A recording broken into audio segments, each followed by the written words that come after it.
kembali normal nih sampai kapan nih, Pak? Iya, untuk target kembali normal, tentunya kita mengharapkan secepat mungkin ya Pak ya, seluruh layanan bisa aktif. Syederalun gangguan layanan pada sistem BSI yang terjadi pada 8 Mei 2023 sebagaimana penjelasan Corporate Sekretari BSI saat ini sedang melakukan pemeliharaan atau maintenance sistem.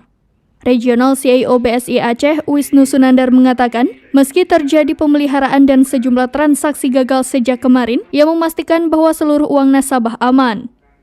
Saat konferensi pers di kantor OJK Aceh pada Selasa 9 Mei 2023, ketika ditanya kapan target layanan tersebut kembali normal, ia mengharapkan layanan dapat kembali normal secepat mungkin dan seluruh layanan dapat aktif kembali.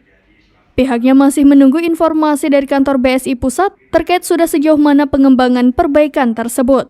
Sebelumnya, layanan BSI baik melalui ATM dan mobile banking pada Senin 8 Mei kemarin error dan tidak bisa digunakan. Tak lama setelah itu, BSI mengeluarkan pernyataan bahwa saat ini sistem layanan sedang dilakukan maintenance meski sebelumnya tidak ada pemberitahuan kepada nasabah. Pemeliharaan yang terjadi secara mendadak membuat nasabah BSI di Aceh kewalahan. Terlebih, sistem transaksi baik melalui ATM maupun mobile banking BSI lumpuh total. Meski begitu, sejak pagi tadi secara bertahap, beberapa ATM khususnya di Aceh mulai bisa digunakan kembali.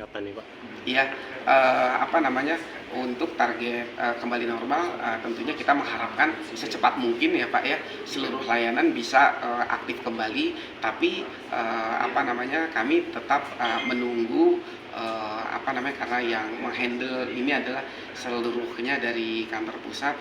Tentunya kami juga menunggu informasi yang diberikan oleh kantor pusat Bank Syariah Indonesia. Dari Banda Aceh, Indra Wijaya, serambinews.com.